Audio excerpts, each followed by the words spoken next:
अगर आप परेशान हैं फ्यूल एवरेज की वजह से तो ये वीडियो आपके लिए है। तो फ्रेंड्स, मेरा नाम है शराज और आप देख रहे हैं दी कार माइल। अच्छा, बहुत सारे कस्टमर की शिकायत रहती है या बहुत सारे लोगों की शिकायत ये भी रहती है कि उन्होंने सब कुछ कर लिया लेकिन गाड़ी की एवरेज नहीं आ रही। तो आज हम इस वीडियो में आपको बताने की कोशिश करेंगे कि गाड़ी की वीडियो एवरेज का जो ताल्लुक है वो किस किन चीज़ों से है। देखिए, अभी आप देख रहे हैं हमारे सामने बहुत सारी चीज़ें पड़ी हुई हैं, जिसमें एयर फिल्टर है, थ्रॉटल बॉडी है, ये इंजेक्टर्स होते हैं और ये प्लग्स होते हैं। इसी तरीके से ये कॉइल्स और ये सेंसर। अब हम आपको बताएंगे कि आपने शुरू में ऐसी कौन सी चीज़ें करनी है कि अगर आपकी एवरेज आती है, अगर नहीं आती फिर मज़ीद क्या चीज़ें करनी है।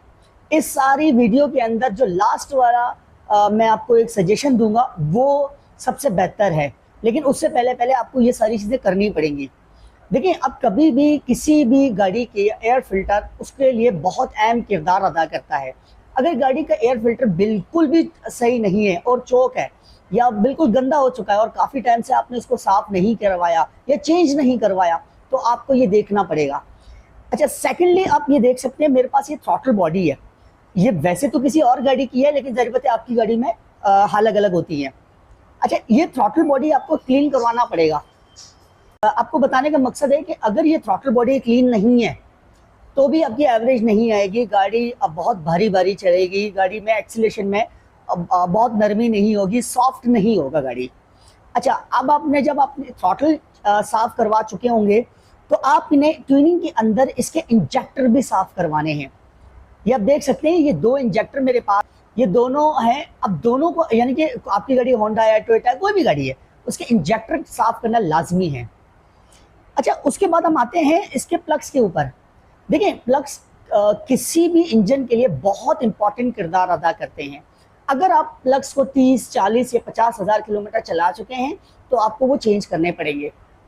और इरिडियम प्लग्स समटाइम्स कस्टमर को भी और मैकेनिक को भी लग रहा होता है कि यार वो बहुत सही है, लेकिन देखिए इसके अंदर रेजिस्टेंट होती है।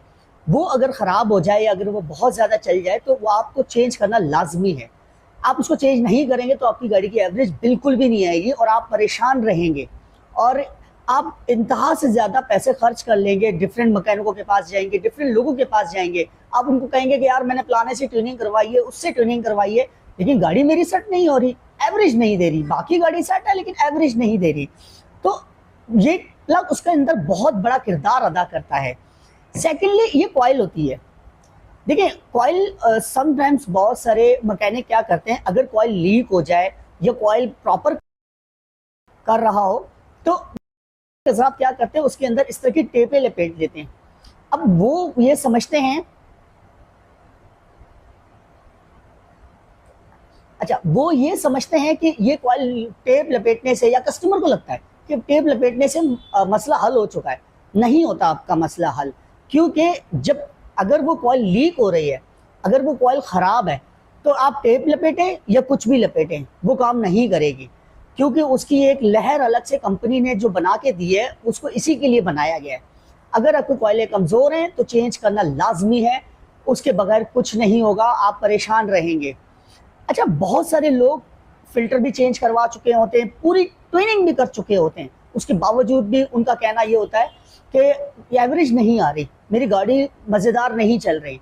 तो उसके बाद अगर आप ट्यूनिंग करवा चुके हैं प्रॉपर, जैसे मैंने आपको बताया, जैसे इंजेक्टर साफ़ करवा चुके हैं, प्लग चेंज करवा चुके हैं, कॉइलें आपकी सही हैं या अगर चेंज करवाई हैं, थ्रॉटल बॉडी आप साफ़ करवा चुके हैं और फिल्टर वगैरह आप चेंज करवा चुके हैं, फिर भी आप कहते हैं नहीं आ रही, क्यों नहीं आ रही, तो उसके बाद आता है ये ऑक्सीजन सेंसर होता है। ये कैटलाइटिक के ऊपर लगा होता है, एग्जॉस्ट मैनिफोल्ड के ऊपर। बेसिकली एग्जॉस्ट मैनिफोल्ड के ऊपर जो कैटलाइटिक है ना, वो आपकी एवरेज का भी काम कर रही होती है और इंजन के अंदर जितनी भी गैसेस निकलती हैं वो उन सबको क्लाइमेट को या एनवायरनमेंट को नुकसान ना पहुंचे वो अपने पास रखता है। जाहिर बात है वो एक फिल्टर का काम कर रहा है तो इसका मतलब है उसकी सफाई लाजमी है। ठीक है, आपने ट्यूनिंग के बाद अगर फिर भी एवरेज ना आ रही हो तो आपने इसकी सफाई करवानी है।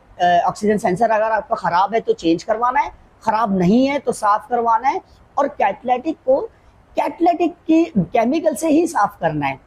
अच्छा, बहुत सारे मज़रात क्या करते हैं, उसके अंदर तेज़ाब डाल देते हैं।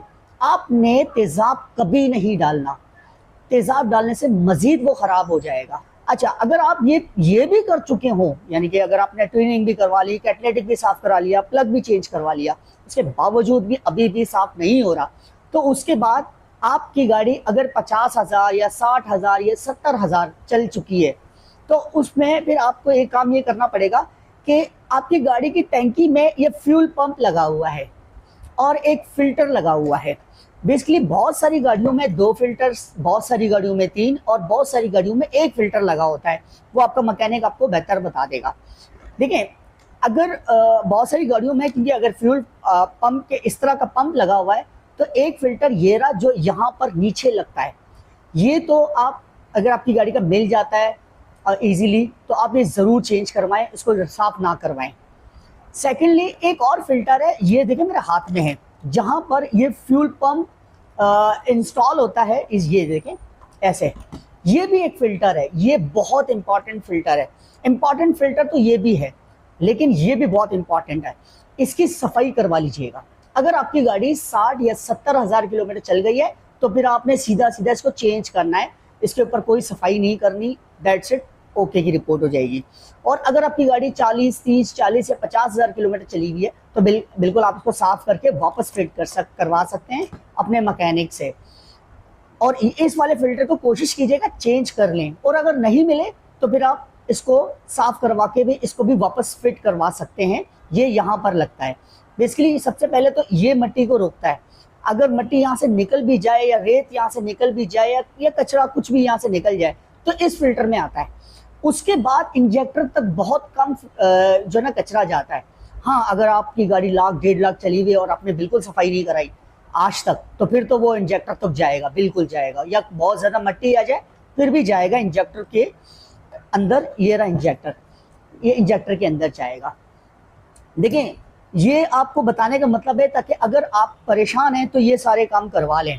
और अगर बहुत सारे लोगों ने ये बहुत सारे पैसे खर्च कर चुके होते हैं, उन्होंने ये सब कुछ करवा लिया है, तो उसके बाद मैं आपको सजेस्ट करूंगा कि बहुत सारी पेट्रोल कंपनीज जो होती है ना, वो अपने अपने एडिटिव डाल के, डिफरेंट एडिटिव डाल के बेचती हैं। आप किसी भी पंप से, यानी कि किसी भी कंपनी ऑपरेटेड पंप से जाके पेट्रोल डलवा लें। किसी भी, आपको जो भी बेहतर लगता है कि यार ये पेट्रोल, इस कंपनी का पेट्रोल डालने से मेरी गाड़ी में काफ़ी फ़र्क आया है, तो आप उसी को कंटिन्यू रखिएगा, उसी कंपनी को कंटिन्यू रखिएगा। और अगर आपको लगता है नहीं यार मैं किसी और कंपनी से डाल चुका हूँ, उससे मुझे मज़ा नहीं आ रहा, तो आप कंपनी चेंज करवा के उससे डलवाइएगा। क्योंकि बहुत सारे बाहर के जो ना स्टेशंस पे अगर कोई ख़राब पेट्रोल बिक रहा है या कुछ भी बिक रहा है, तो वो आपकी गाड़ी को नुकसान पहुँचाएगा और आपको हमेशा परेशान रखेगा। आप हालांकि इतना सारा पैसा खर्च कर चुके होते हैं, उसके बावजूद भी वो आपको तंग करेगा। तो उसका बेहतरीन हल है कि अगर आप ये सारे काम करवा चुके हैं, तो उसके बाद आपने सीधा सीधा पेट्रोल अपना चेंज करना है। और इसको बेहतर से बेहतर, अगर ऑक्टेन डालते हैं तो और अच्छी बात है, या बेहतर से बेहतर चीज़ डाल सकते हैं तो और अच्छी बात है, लेकिन अपने पेट्रोल की कंपनी आपको चेंज करनी पड़ेगी। आज की वीडियो आपको कैसी लगी ये हमें ज़रूर कमेंट्स करके बताइएगा, और हमारे चैनल को सपोर्ट कीजिएगा, लाइक कीजिएगा, शेयर कीजिएगा। Thank you so much.